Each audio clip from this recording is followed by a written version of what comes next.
Welcome to another edition of Tuning In with Bob Lancer and Greg Neilsen, but some people call me Dr. Greg Dr. Neilsen. Greg, Dr. G. So It's all good. how are you doing, Greg? We haven't spoken for about a month. How's it going? Yeah, I'm living a good life. I get free time in the summer, so I get even more. I purposely take more free time in the summer, so that's it's fantastic.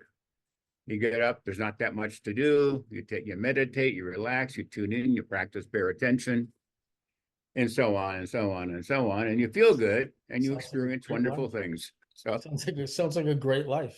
right now, it's more or less even the bad things are good, Bob. Well, maybe we'll talk more about that. Yeah.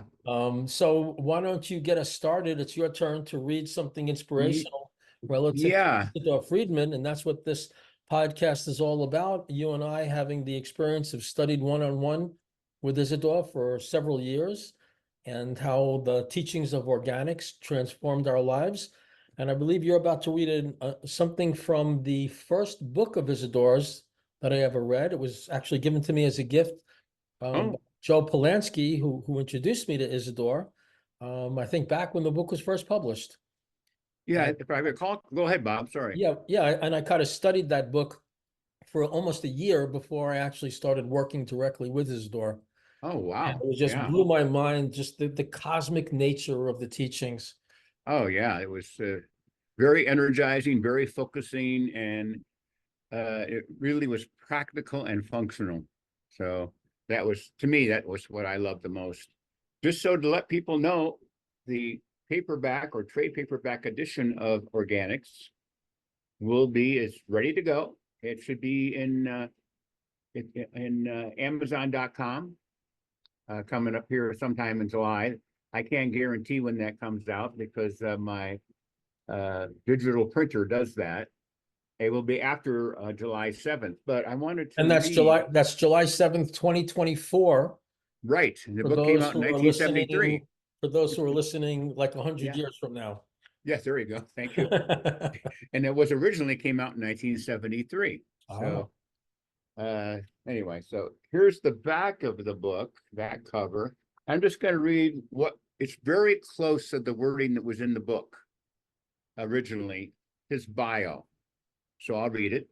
Mr. Friedman has studied and experimented with the correlation and pertinences of electronics, physics, geometry, and algebra.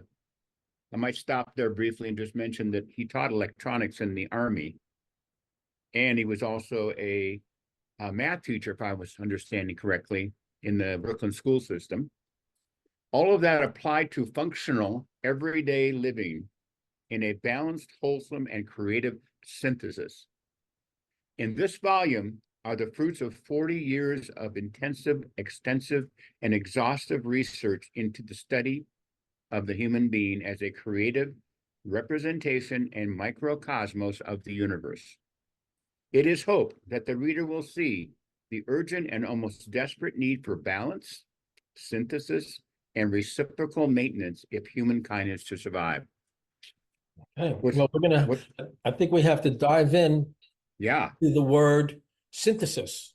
yes, I seem to recall Izzy saying that without a strong sense of synthesis, sane daily living is impossible. And so yeah, let's see if we can explore that a little bit before we go into something sure. else we have planned on talking about today. You want to go ahead and start? Go ahead. Well, synthesis is the opposite of analysis, Right, right. right? That's how I see. Yeah. So analysis, and he used to talk about creating an analsynth Hmm. for that. So Yes. analysis is taking it apart. Like you look at your day and you look at all the different aspects of the day that you want to get to and deal with. Then you step back and you create a synthesis.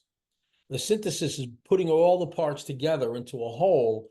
And then Hmm. you look at it and you say, is this really doable? Can I really do this in 8 or 10 or 12 hours without, overwhelming myself and exhausting myself and stressing myself out? So that's just a little bit of a sense of it. In any endeavor, you can take apart the pieces of it, examine them, then you put them all back together and try to get kind of a grand overall view of what it is you're dealing with. Yeah, and I go to continue with that. Uh, part of living an organic life is about living a whole life, not just a partial life. So if you're only working, slaving, making money, you're not really living holistically, and you're not putting together a synthesis of living for your own lifestyle, your own way of individuating into a full person. So That's beautiful. there's other ways of putting it, but that's one. And Yeah. of course, organics is that's the core function of organics, is to not just split things apart, but to also bring things together, Right. especially applied to yourself. Yeah, he talked about living like a fragmented life Yeah. instead of Yeah. connecting all the pieces. So each day feels whole and balanced, and you nurture your spirituality, and you Mhm. maybe nurture your emotion by looking at nature or listening to some music. And then you nurture your intellect by maybe reading something intellectually stimulating, Mhm. right? Yeah. You work Right. out physically. That's that whole balance. And it's amazing how people are chasing after happiness from an unbalanced life. Mhm. I'm just going to get a lot of money and then I'll be happy, right? Yeah. Or I'll pay off my debts and then I'll be happy, or I'll get a partner and then I'll be happy, or instead of where true happiness comes from is wholeness. It's a Yes. balanced day, a balanced state where you've nurtured all the different dimensions of yourself. I go along with it, Bob. Mhm. I'll second that. Okay. Okay. Well, Yeah. in consistent with that, in the Kabbalah tree of life, which is this diagram here, which Mhm. represents the structure of the universe. The second sphere on the tree of life is called wisdom, Mhm. right? Yeah. Hakma in Hebrew. And associated with Hakma is the zodiac. Mhm. And so one of the teachings in Kabbalah is that to be wise is to be able to properly handle the energies of the zodiac, Mhm. astrological frequencies. Yeah. And you're an astrologer. You were trained by Isidore in astrology. Yes. So I'd like us to talk a little bit about, the kind of astrology that Isidore presented to you, the functional, practical, non-metaphysical, metaphysicing type of Yes. astrology. Yeah. Functional astrology is how to utilize the energy in everyday activity. And astrology is a language of psychological energy. Uh, Basically, for example, in psychology, they'll say, well, you have thinking, you have feeling, you have emotion, you have action. But in astrology, thinking is your Mercury energy. Mercury is the mental energy that you activate sort of naturally. You tend to lean in that direction. And there's 12 different Mercuries. So there's 12 different styles. There's many more than that, but that's the Mhm. basic foundation. Mhm. So when you get to know yourself energetically and you start to observe yourself and how you think, how you feel, how you emote. Moon is your emotional energy. I'm simplifying a little bit here. Venus is your relating energy. Mars is your action energy. So you have different natural sort of in beginning styles of doing these different kinds of energies in your life day to day. Mhm. And so, with the beauty of a functional astrology is you learn the language and then you observe yourself and others and the world around you, and you start to note these different energies that go on. Now, in ancient astrology, they talked about the five planets as a core approach to astrology. Those are the basic five chakras. So the five planets: Earth, Mercury, Mars, Venus, Jupiter, and Saturn, Sun. I think those was, I'd have to make sure I double check that, but Sun, did I get them moon. all? Yeah. Uh-huh. Those core, it really is your energy centers. So it's a language about your own energy. So that's one thing about Izzy is he emphasized, he called, it's the word non-Aristotelian, which is kind of a big word, but it goes back to the foundation in general semantics. This is the selections from Science and Sanity, which I highly recommended. Highly recommend. And I would say, unless you have some degree of grounding, either through a teacher, through advanced writing, through your own training as a astrologer, grounding in general semantics, you're going to kind of move away from functional astrology into a more, I don't know, whatever you want to call it, psychic astrology, something like that. I don't have the right word, but Mhm. it kind of gets off base. It's non-functional. Yeah. So, for example, let's say a person, we talk about Mercury. Mercury is Yeah. mental energy. Hmm. So, let's say a person. So we can go through the signs of the zodiac. Let's say, Yeah. Yeah. what does Mercury in Aries mean? What Generally, do we have to look out for in Mercury in Aries, and how can we also access the advantages of Mercury yes. in Aries? Yeah. So, one thing about whenever you say Mercury, that's a planet. Okay. Planet means energy and a psychological energy. So Mercury in Aries, Aries is a fire sign. So you start to there's synthesis there. So you're combining different qualities. Now, and then Izzy taught there's a positive and there's a negative. And of course, in practice, you find out that's very true. So you have a positive Mercury in Aries, someone like a Joseph Campbell, who was in Aries, and Mercury in Aries had a tremendous ability to really focus his mind and really gets things. He would not give up. He was like a warrior Mhm, with that mental energy. mhm. He just dug in there and found out no matter what he had to do in research to find out something, he did it. On the negative side, it could be over activity of the mental activity in a fiery, direct way, because it also relates to speech. So they need to sometimes not jump to automatic conclusions rapidly. Again, it depends on a lot of other factors, but that's a general. Yeah. So Mercury in Aries would be, let's say, someone who can think on his feet, Yes. a Yeah. fast thinker, but Fast thinker. also may jump to hasty conclusions. Correct. Well, So very that's well summed up. Very right, well right. summed up. In So contrast to that, you could talk about a Mercury that might be in, say, Taurus or okay, Cancer, let's go to Mercury and Taurus now. and they can be very practical, but they can be very materialistic in the way they think. Right, I have a new car. right, I have a new house. I have a right. new couch. Or I need a new house. I need a new car. Exactly. I need a new couch. And sometimes if you would bring up, well, why don't you maybe take a look at self-development or self-enlightenment, or, they may sometimes push that away. On the other hand, if they do get in that direction, they will look for practical usage of learning, Mhm, not just abstract or higher order abstraction ways mhm, of learning. They mhm. want to, well, how do I apply that to my life and how will my life get better? Right. So And there's, look at how, well, go ahead. I'm sorry to oh no, interrupt. that's it. Yeah. Yeah. So look at how, let's say a school teacher working with a young student who has Mercury in Taurus. Hmm. So a Mercury in Taurus, I would think would be kind of a slower learner, right? Generally I think speaking, I because would agree. they process it much more deeply and they Yeah. need to really build the concept brick by brick.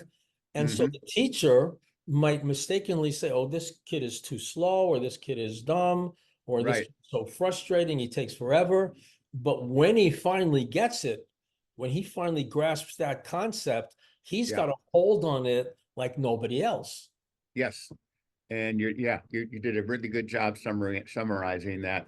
And one of the beauties of having this skill for each planet in each sign, because there's 10 planets you look at, and it would take a while to go through all of them, but you get the idea. Mhm.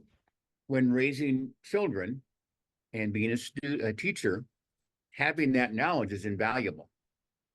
I can say when I was teaching on a regular basis, I did the chart for everybody in my class. I didn't do it in front of them. I found they gave me their birthday, and I was able to determine, oh, I have a lot of Mercury and Geminis in this class. I better start talking a little bit more. Yeah, Or and also don't even try to quiet them down. right, and then I sometimes would come in, and they worked in groups. They worked in groups, and they would be talking not rapidly, fast about what happened that week. Right.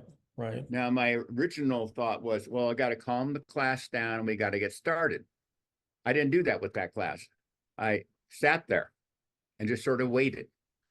Then I went around to the different tables and I joined in. Oh, where'd you go this week? Oh, you Hmm. went to California for up to Lake Tahoe? I mean, it was chit chat. Yep. But it, That's Mercury in Gemini yeah, so is chit chat. So chit chat. one of the dangers is you can chit chat your way into exhaustion and have Hmm. no energy left for like important matters. Very Right. well put. Yes, absolutely. So now you're getting back to being aware of energy, and you can get That's right. a great insight when you do your own chart Right. into the different styles. Of course, you have to double check it and look at it and observe it, have a firsthand experience of your different energy, whether it's an action energy, maybe it's Mars in Aries, and you're like a warrior and you're a fighter and you like to fight even, and you'll pick a fight. You have two brothers who, might have Mars and Leo, and Mars, that's a fire sign, and Mars and Aries, a fire sign. They could be at blows, Yeah. or they could be warriors together and go out and play sports and have fun and Hmm. enjoy. So there's a lot. These things become a real practical tool for everyday living when you Yeah. start to see it that way. And, So and as Isidore used to say, and it's in Kabbalah, that really we're supposed to, quote unquote, supposed to rise above astrology. So yes, actually yes, harnessing all these powers. So if you walk yeah, into a situation, what you want, let's say this group of people and everybody's kind of silent and no one's breaking the ice. You might call in a little bit of Mercury and Gemini and crack a few jokes, yeah, just talk yeah, about this and that just to get the ball rolling, yeah. right? But be careful to not get it rolling too far because you're going to have to rein them back in. Yeah. Let's just go through it just through Mercury. Oh, okay, good. Just Yeah, let let's keep people, going. because we Sure. have to be able to master our minds. That's a big Yes. aspect of organics. He used to Yeah. say, control of attention is the master key. Yes.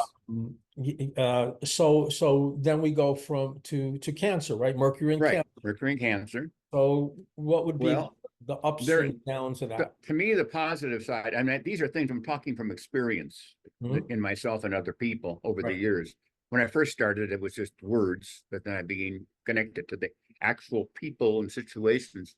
But a Mercury in Cancer on the positive side, highly intuitive.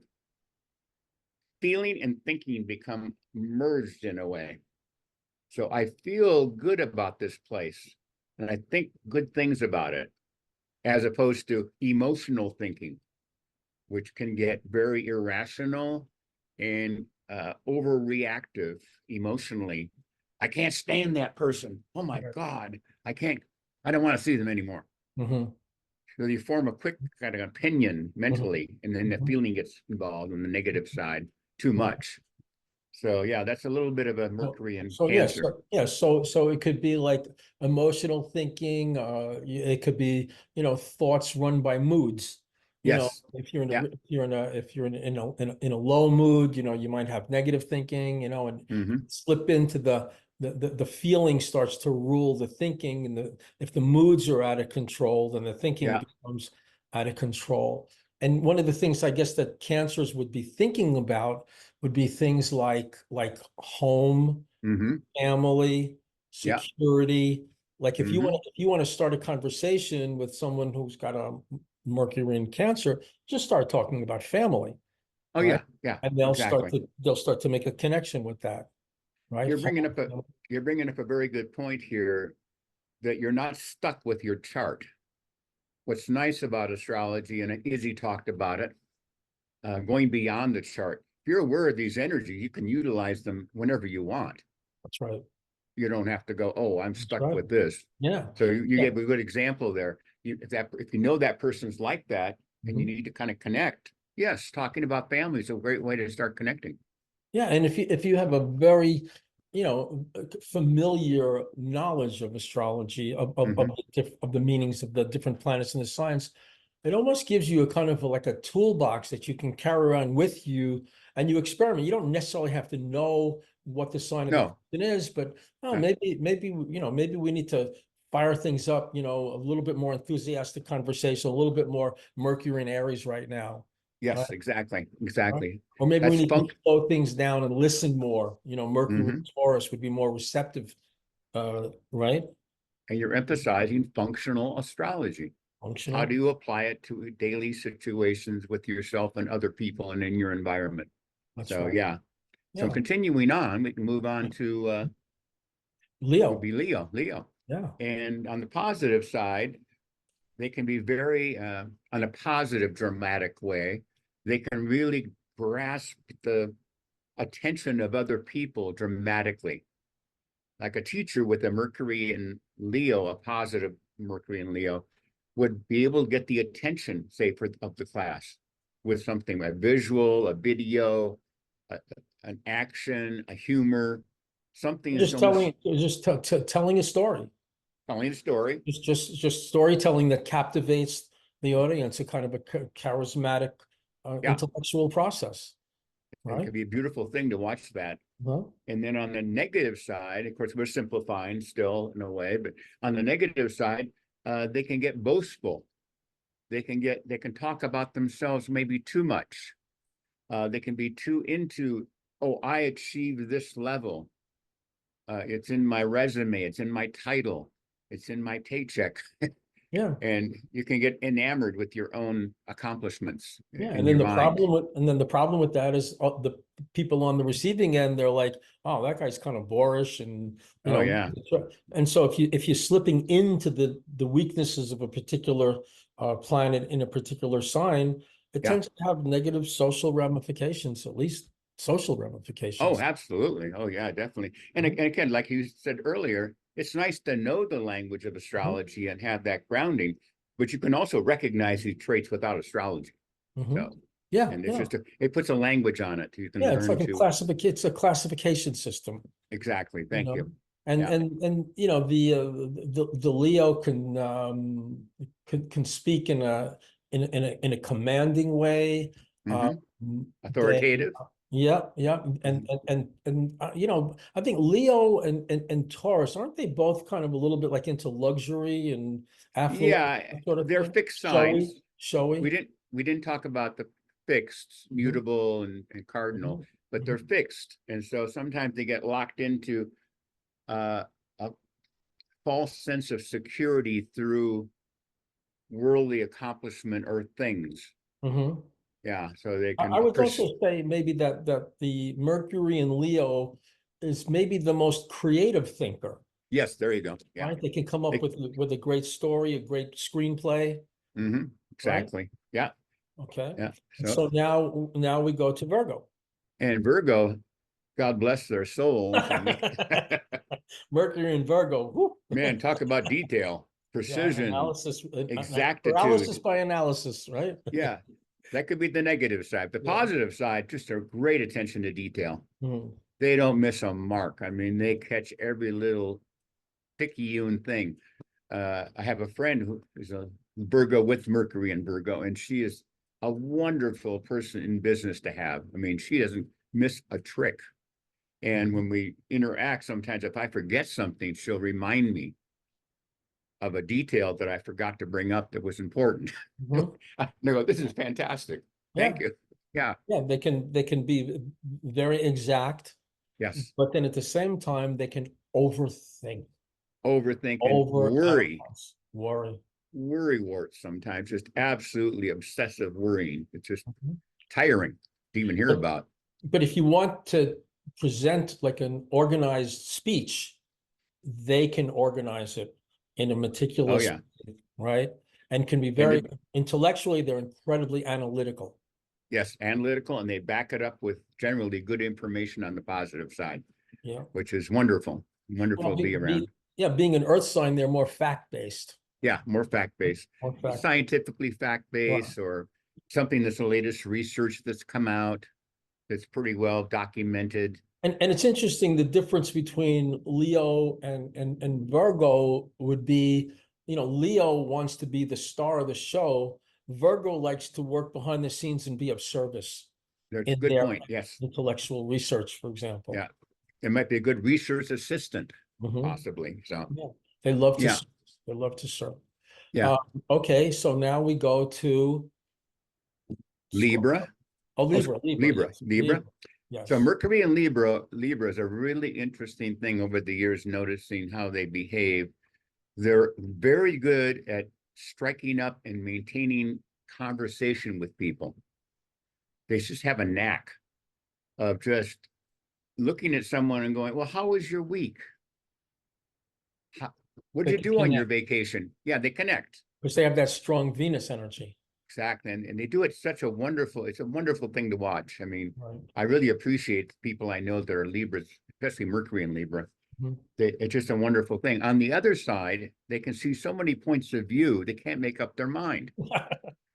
I had a girlfriend when I was younger, and she had Mercury and Libra, and we go out to dinner. It would take a long time to decide what would be good to order in the meal. I mean, off the menu. And then quite often, finally they'll ask the waiter, what do you think I should get? exactly. Or I'll order something fairly quickly. Right. And then when I get it, they'll look at, oh, I should have ordered that. Right. Can I taste it? I said, no, you can have it if you want. I'll take yours. I mean, I joke around, but I'll Yeah. always share. I automatically just share, Do you want to share it? Take a few bites, half of it. Right. It makes them feel so good Well, because they felt they missed out on getting the right thing. I'd say the most dangerous combination would be a person with Mercury and Libra going out on a date with the Mercury and Aries. Because the Aries would just like burn Yeah. up. I'm going to just set fire to the menu. I can't take this anymore. I'll decide for you. Just shut Right, up. right. I mean, we're over dramatic, but Yeah. So Libras are weighing and balancing yeah, things. It's similar to the Virgo, and there's some analysis going on, yeah. but they're more analyzing in terms of the pros and the cons, Yeah. right? And they want the best outcome, and sometimes they can overthink it to the point where they can't make up their mind. Mhm. And that can be a very frustrating thing to be around. And for them, I'm sure it is very frustrating sometimes. Sure. Or Yeah. they have a pattern of redeciding. Yeah. They'll Oh, make I it made a mistake. I should have done it this way. right. I'll redecide. Yeah. But the strength of them, which is similar to the Mercury and Gemini, is they can be gregarious. They can be they can be very, very sociable. And that gets back to the elements again, because air signs tend to be a little more communicative, like Mercury in Gemini. Gemini's an air sign. Mercury in Libra's an air sign. Air is communication and connecting with others and using the mental faculty to learn and to listen and to express. Another issue when it comes to Mercury and Libra would be thinking about fairness and unfairness, Yeah, justice and injustice. That could kind of occupy their thoughts and speech a lot. Yeah, which Be is a good wonderful. lawyers. Yeah, it could be a good lawyer, good judge. Could be somebody who really weighs things out, takes their time. And that can be a very positive thing, or they can't make up their mind, and then they, Right. I don't know, But it's a tough one. Like a lawyer, let's say with Mercury and Leo, can be a very flamboyant, talking, closing arguments, to the jury, really captivating their attention. Yeah. But if a Mercury and Libra would really emphasize this is the right thing. This is fair. This is just. Let's put it all in balance. This is the fair thing. Yeah, very good, very well put. So now we go to the most dangerous of all. Well, that's what some people think. Mercury and Scorpio are amazing researchers. Detectives. They can dig into something, and when they're interested, they don't give up until they get some information that they believe is based on some sort of their own skill, right? Their mental It's usually going to capacity. be negative information they're looking for. It can be. It can be. They're really honing on that criminal activity stuff. And because it's fixed, if they get over fixated on one part, not the whole, they can miss the whole picture. Right. And they can get down a path that's they not lose the very synthesis. Right. They lose the synthesis, and they can get obsessive about what they believe or think they've learned or they've seen. And then they can sometimes get a little bit like a proselytizer because they think they're right. And from their point of view, they might be, but ultimately it can be very annoying to be around it because it gets very fixed. Yeah. But They'll on be- the other side of the point, I have seen some Mercury and Scorpio people who are just wonderful diggers into finding out the facts. I mean, they just will go to the library, they'll go on the internet, they'll go to the card catalog, they'll go to the latest research from a certain journal that's Well, obscure. on a positive side also, they're going to be fascinated, intellectually fascinated by the whole transformation process. Oh, yes, Spiritual yes. transformation, Hmm. right? That's something that Right. Scorpios are oriented to. So Mercury and Scorpio would love to maybe read books, write books on, and attend Hmm. classes on transformation. Yeah, self-development, Uh, transformation. and then and it connects a little bit to the Libra, where Scorpio can become obsessive, is in thoughts of revenge, Hmm. right? Yeah, they can be devious when they feel they've been slighted. They're pretty creative in a way of how they can come up with something to get back at Mhm, someone. It could be a verbal dig. It can be mhm, something they see as a flaw. They can see mhm, something they see the person thinks they have a flaw and they can pick on it. mhm. So yeah, it's not healthy for all concerned at Yeah. that point. And they can, and there's a tendency, I think, in all human beings, whatever your sign, but particularly in Scorpio, Mercury and Scorpio, as they reflect on things, they start taking it really personally. Oh yeah, yeah, It's a yeah. personal attack, and they experience a lot of pain.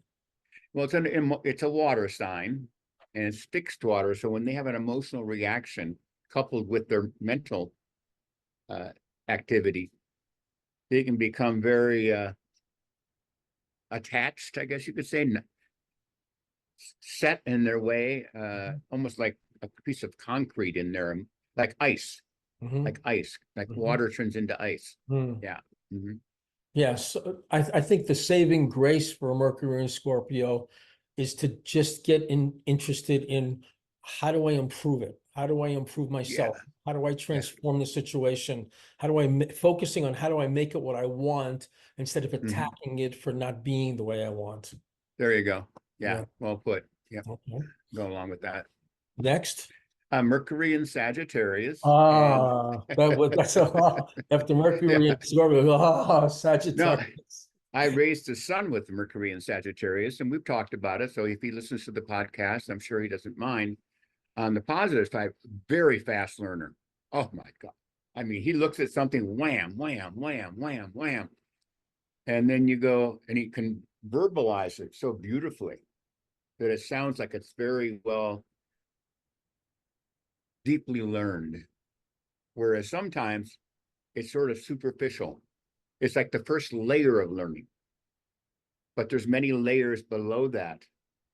So if a Mercury in Sagittarius is a quick learner, they need to be aware of that. Okay, that's an initial phase of learning Mhm. about something or someone.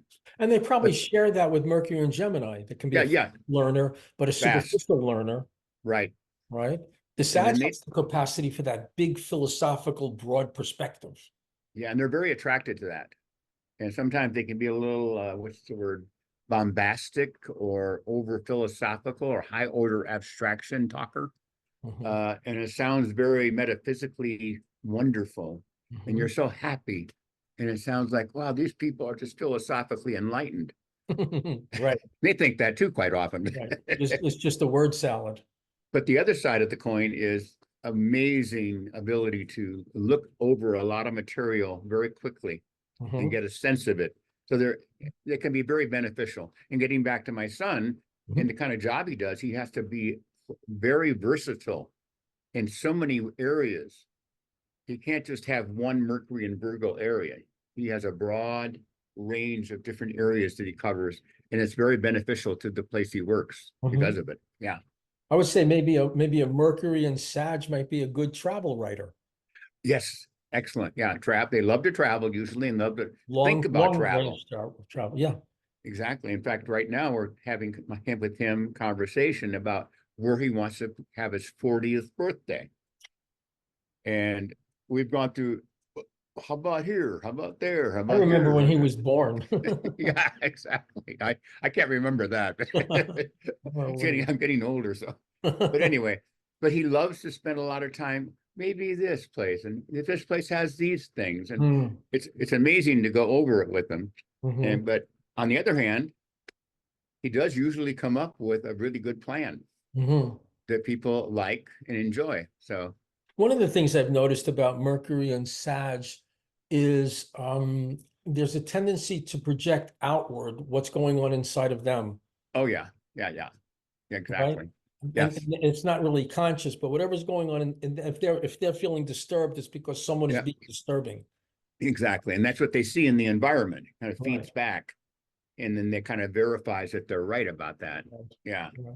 And I guess the Mercury and Sag, one of the dangers, I guess in all the signs, but in Sag, is just wasting too much on talking Yeah. about Yeah. my big ideas and my big Hmm. plans and my big trips. And I talk so much about it. I gotta go to sleep. I missed the plane because I gotta take a nap. Yeah. Yeah. And then gets, like you say, wrapped up in some kind of a, they meet another person with Mercury and Sag. It get very interesting. Wow. Yet the Yeah. walls were woo, Yeah. woo. They can go to Mars and back, or Yes, Jupiter. yes, Jupiter. right. Yeah. You're definitely Jupiter, right? Just Yeah. Jupiter rules Yeah. Sag. That's right. So now we get down to business. Oh yeah. Mercury and And Capricorn. Bitvan had that. And then we've talked Oh, about Bitvan. I looked it up one time. I said, wow, that guy is very precise in his writing. And I'm going, and then I looked at his chart and I said, wow, Mercury and Capricorn. That makes a lot of sense. He's very detailed, but not in a Virgo way. great. More of a sense of precision and exact wording. Functionality. And, yeah, functionality, structure, function, order And in his Isidore was a writing. Capricorn. Exactly. He was a Capricorn. I forget. I think his Mercury was an Aquarius, which is a great synthesizer. Yeah. I could be wrong about that. I have to look it up again. But I know he had Aquarius. I don't know if it was his moon, his rising sign, or his, yeah, we'll yeah, have his to. Mercury. I'll double check that by next time Yeah, I have his birthday here. yeah. But anyway, so Mercury and Capricorn on the positive, uh, very precise and ordered and structured, both on how they look at their life and what steps they need to follow, and assisting others in doing the same. And it can be very wonderful to experience. On the other side, they can be so exacting, it can be annoying. For example, say you're learning a new language and they're an expert in that language. They could be correcting you constantly. And you go, well, I'm kind of a beginner. Give me a chance to like learn a little bit more. And then instead of pointing out Mhm. what is not right or not accurate, so they can be over focused on exactitude Mm. too much. Yeah, so it can be annoying. Mhm. But they also have that executive ability. Yes, That's probably a Mercury and Capricorn is great for a CEO. absolutely. Yeah, they're a good organized thinker and planner and bringing people together in a Mhm. way that's structured and But using time wisely. they can also get too serious, Yeah, oh yeah, that's right? true. Oh yeah, They they need to can. hang out with the Mercury and Gemini a little bit, right? Exactly. A little more chit chat once in A a little while. more They chit chat, a little more humor. yeah, add that in there and they're wonderful. Yeah. Right, right. They're And not there's very again, playful. that's a very good no, that's a good example again of why astrology can be so beneficial on a functional level. If you have a Mercury in Capricorn and you tend to have that type of behavior, pro and con, you might go, well, I'm going to use some Mercury and Gemini to lighten things up. That's right. I don't have to wait till I learn what Mercury and Gemini is. I can do a little learning about it. Hmm. I can apply it tomorrow Hmm. and it's functional. Yeah. Hmm. So, at what point when you were working with Isidore, did you decide that you wanted to become an astrologer? Because he was as he would call it, a crackerjack astrologer. He used to use that, Right. a crackerjack astrologer. Yeah. Because it was functional, and partly because I'm an earth sign, Mhm. I saw it as a practical day-to-day tool to interact with others, to work with relationships better in a more aware way, and to lead my life toward the future in a way that I could choose different kinds of energy to apply, like we've talked about. Mhm. And that was a very liberating feeling. So I became very interested in the language of astrology which can be overwhelming for beginners, honestly. Because besides having Mercury in the 12 signs, and you have Mercury at different degrees in every sign. So it gets very, very minute, and sometimes you can overdo it, but it's a great language if you really want to learn about energy. And I was in that phase of going from a sense-based person to a person who wanted to transition and be more aware of energy. So it gave me a great tool in that transition. Of course, that was his approach. So it resonated to me. And the more I got into it, the more I found it a wonderful addition to my toolbox. So, and there are many, many other things that you can use, obviously, but it's been who did your first chart? My first chart. The chart that you received. Joe Polanski, who introduced me to this, he did my first chart.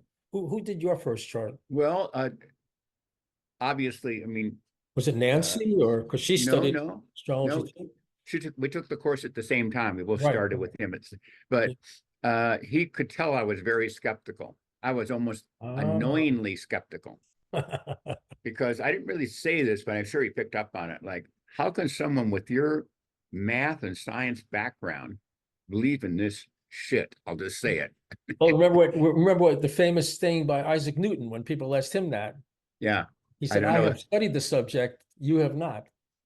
Exactly. That was Newton's response. And that gets in a whole other area of what goes on with science, with astrology and our empirical sciences. But to answer your question, he suggested that I go to Mason's bookshop. Oh, yeah. Up in the Upper East, I think it was the Upper East Side. Yep. He was a long-time astrologer in Manhattan.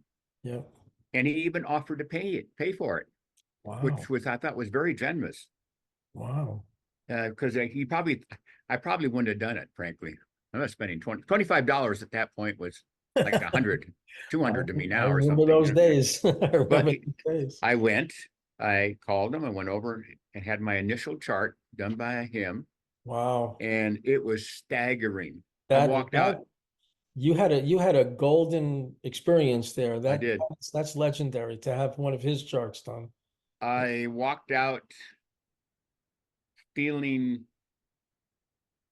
basically overwhelmed and going, I really don't know what the hell I'm thinking or talking about. I better take a look at this. I formed a very quick fixated opinion based on the current kind of psychology in the air vibe that people have in the media and in religion and so on. And it opened the door for me. And at that point I said, let me really learn about this more and see how I can use it in my own life. So that was my initial chart for me. Yeah. Yeah. And I think I mentioned this in a previous podcast when Joe did my chart. It was the first time I ever felt like I really existed. Wow. The people in my life, the family in my life, whoever they were relating to, it wasn't me. And when I saw that chart and I realized the me that I was, the actual personality structure that I was dealing with, it was like coming into incarnation for the first time. It's like being born. Wow, that's pretty impressive. It was wonderful. He obviously did a very good job. Oh, yeah. He did a great job. So if somebody wants to get their chart done through the lineage of Isidore and Mason's bookshop, they can contact you, right? But with the information we have in the description, you're still doing charts for people, right? Oh, yeah, all the time. Yeah. You're also available as a consultant. If they want to know, tell me about this, you could look up their chart and give them some advice. Exactly. I do that on a regular basis and I enjoy it. And it's fun because people get a chance to learn about themselves. Before I forget, and I know we have a couple more signs to go through, but I wanted to recommend to people, if they're a beginner astrology interested person, I was going to ask you they can go to the app Time Passages. Download it to their phone and they can watch the movement of the planets every day.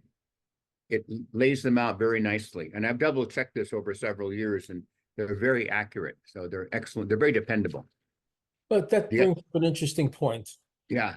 I remember when working with Isidore, we would always have the astrology chart, the daily calendar Right.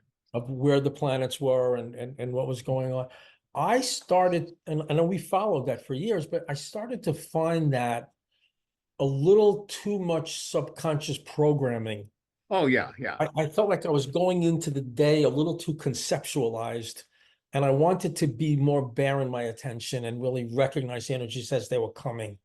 Yes, I agree with that 100%.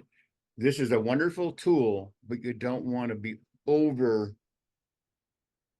attached to it, because it'll be what you said. You start to actually sort of program your day as opposed to living your day Right. in the moment. There's a lot we don't know. Astrology is a wonderful tool, but astrology doesn't give you the whole thing. I mean, it's As a wonderful, Isidore said, there's always an X factor.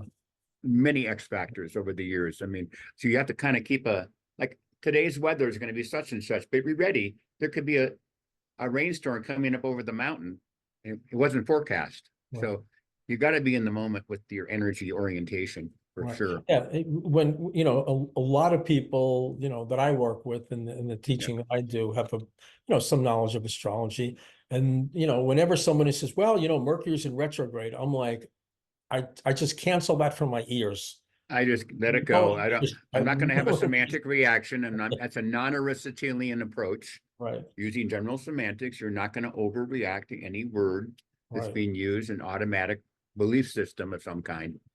And I want to add one more thing before we finish our Mercuries. Sure. If you go to astrolab.com, Yep.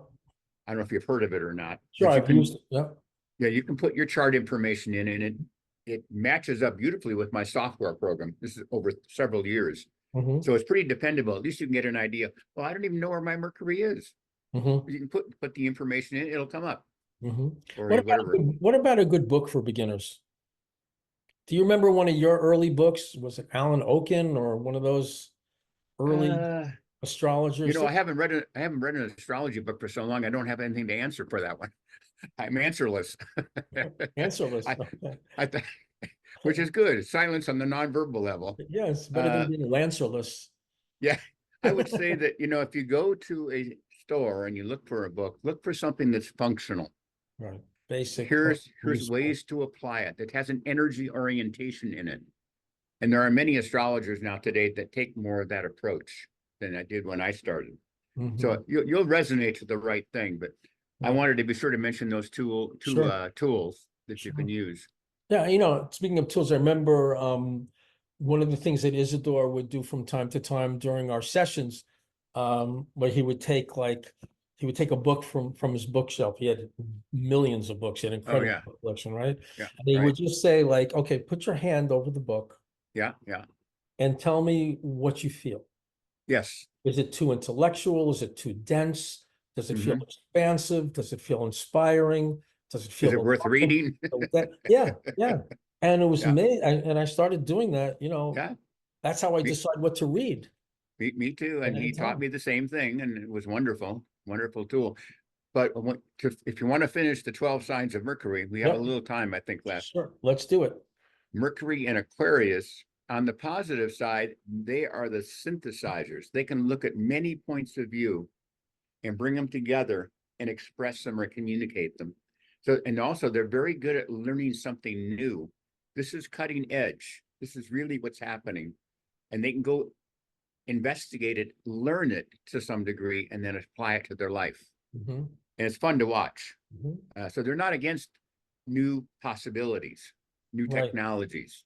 On the other side of the coin, they can be a little bit very odd in their thinking. It can be very eccentric in their thinking. And when they communicate from that point of view, it can be very offsetting to other people. Right. Because it can be very that's a little bizarre. Right. That's not really something with the person, right? Yeah. So they can get off on a tangent. Just oddities, bizarreness, and over interested in quirky things that really have no bearing on most anything. But it's fun for them. They can be quite innovative in innovative, very innovative. They can look at the situation, they come up with new Yeah. untested, unfound, newfound ways And of they can be dealing with good things. inventors, literally. Yeah. Mhm. Very good inventors. Very, very Putting interesting. together, yeah. Uh-huh. And they're more concerned with sort of like big general Yeah. issues that deal with, humanity rather Mhm. than like a Gemini, Mercury and Gemini talking about like, what did you have for lunch today? Exactly. Right? And what's the recipe? Right, right, right, right. And where'd you get that vegetable? Was it the garden next door? They So, get so, into, yeah, so Aquarians, they like sort of abstract theory. They yeah, like talking about the big picture. right. Um, like you said, they're interested in new discoveries, but I think they also probably have an interest in sort of like, antiquity, teachings, Yeah. of antiquity, the very, very old, ancient stuff too, Yeah. might grab their attention. Anthropology, archaeology, ancient civilizations, the different qualities of Egypt, the Mayans, the Hindu, I mean, so on. Yeah.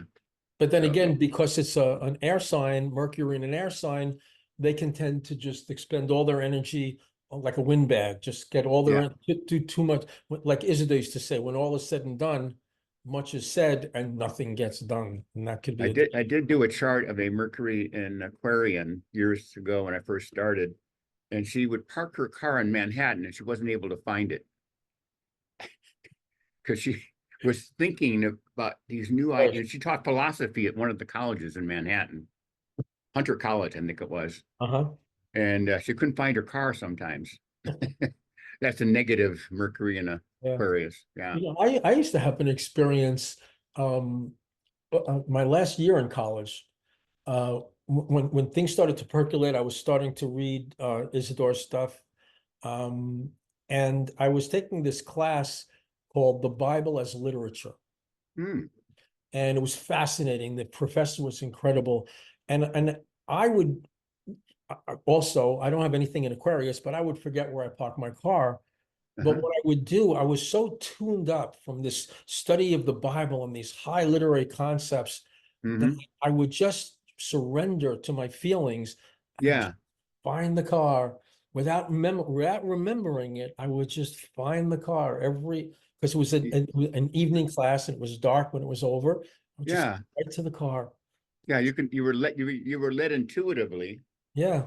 because like you say, you got more aligned by this experience of being around this wider perspective of the biblical stuff as literature, not Mhm. just History. ancient fact Right. history. Yeah. Right. That brings us to Mercury and Pisces. Ooh. Well, I don't know if they really know how to think. Yeah. I guess that's a little sarcastic, Yeah, but yeah, yeah, yeah. on the other hand, It can be quite foggy they can mind. be foggy headed. Right. On the positive, I mean, they can be laser intuitives. Yeah. I mean, things go in their mind, they're not even aware that they know it. And they'll Yeah. express things. And if you listen carefully, you go, "Oh, thank you for the answer. I really appreciate that. I've been thinking about that." Right. And they go, "What? I didn't say anything." Well, Yeah. yeah, you did. Yeah. They're It was like exactly channels. like channels. Yeah. Exactly. Well put, which is a wonderful quality as long as they're conscious of it. Yeah. The other side of the coin is they can be very fuzzy headed, very unconscious, very diluted in their Mhm. thinking, and they get scattered all over the place. It's a mutable sign. Yeah. And they, it's great to be a dreamer. Yeah. To dream, you got to be asleep, and Yeah. so they'd be huge, big, big dreamers, but Yes. not necessarily be able to engage on the ground Right. and either formulate a plan. They need to find a Mercury and Capricorn to help them out. Yeah. I mean, they can be very intuitive about how they can attract people Mhm. who can help them if they're open. So Yeah. yeah. Yeah. So it's interesting. You can almost it'd be interesting for someone to try to put together an organization or a community just from the Mercury aspect and Yeah, have that's a good all 12 Mercuries involved. that Right. be High I've never involved. done that. The best closest I ever came is just knowing I had a group of students and I would look at their elements. This class has way over half fire sign planets. This class has more air sign. This one has a very balanced, and I would change the way I taught the class Mhm, based on that. If it mhm. was a lot of fire, I would speed things up. I go faster. In fact, they complain. hey, can you slow down a little bit? Okay. No, I wouldn't slow down. I just keep going. They loved it because they were engaged. Mhm. And I would go back over it later in another class. But whereas it's an earth sign, I just plod along more, and then Mhm. let's go over that again. Let's go Mhm. around the room and discuss it. Well, that also can connect to some degree to Yeah. Mercury and Pisces because Yes. Pisces being the final sign Yeah. of zodiac, it kind of tries to bring it all together. Yeah. And it's very much of a synthesis, I agree. right? Yes. And not the They, powers of analysis would be a little blurry because of all the emotion and feeling involved. and they can have a philosophical bent where they look at a lot of different points of view. And historically in the past, in the present, and into the future. And they can be very avid people in literature and science because they have that versatility, which And is they can go wonderful. deep. They can go Yeah. deep. Oh, yeah. They They can can go go big. deep intellectually, but They, then, if the emotions have a tendency to just like wash away the yeah. ability to think clearly, and they have to give themselves time to recover, Yes. you know? Yes. Yeah. So this is just a sense of, these are forces we all are working with, wherever All we have Mercury. call it These, whatever you want, but you're how working do with we it. Yeah. handle how do we handle the thinking mind, Yeah. right? Right. And I agree. where I think I'm gonna, discuss with you on our next show, I think we need to go into general semantics a little bit to I clear think it's up the thing. vital. Vital. That's Maybe why we'll the reason talk I about it. showed the Yeah, shortened version, yep, the that's the one condensed version of everybody the needs to book. get. Make sure you get It- that book before our next show. yeah. Start reading it. It's not a fun read, but It's really beneficial, and you'll see the results as you just plod through it, and then you get to the second reading, and your mind will go like, "Whoa!" In fact, your clarity of perception will change. Mhm. So I know you have to take it on faith from us, but once I started applying it to astrology and other areas of my life, it was a lifesaver, Yeah, and I'm well, still using it day to day. one of the great things about Korzybski's general semantics, is that simple saying, the word is not the thing. Yeah. And we see in our society today, in the end of June 2024, Hmm. propaganda, opinions, Yeah. beliefs, words, with nobody taking the time to find out, like, what is the real facts that this is about? And then Hmm. people confuse facts with emotional beliefs. Well And put. that's the making of an insane society. Yeah, and we'll That's definitely have to spend some time on general semantics and share what we have learned and applied in our own lives, and just from my heart to all those listening and watching, please give it a try. Please give yes. it a try. Take a look at it. Go to your library if you don't want to buy it. Pick up a copy and just give it a go. I think you'll find it very useful for a long-term tool in If your life. nothing else, you can do the Edgar Casey method, which is you put the book under a pillow and you sleep on it, and you let it come up into your brain. Okay, let me see. This is a pretty large format. I don't know if it'll fit under my pillow. Well, that will. Or if you got It'll Mercury fit. and Aries, just go boom, boom. It'll fit. Yeah, All very right, good. Greg, how about some closing remarks for Yes, our listeners who are avid for wisdom and learning and liberation to live a great life? What's your recommendation? I would say number one, on a day-to-day basis, take some time to tune in and tune up. Whatever way works for you, whether it's listening, meditating, bear attention, mindfulness, I don't care what word you're using, but experience that nonverbal state of alignment and spend a few minutes every day committed to that, no matter what you think happened or not. Hmm. I would just second that. Yeah. Absolutely essential. Yeah. So, Greg, Yeah. amigo, Adios, adios. amigo. Until next podcast, Next podcast. enjoy Tuning every in. moment because you deserve it. I appreciate that. And Okay. you too. Thank you Enjoy. very much. Thank you. Yeah. Adios. Adios.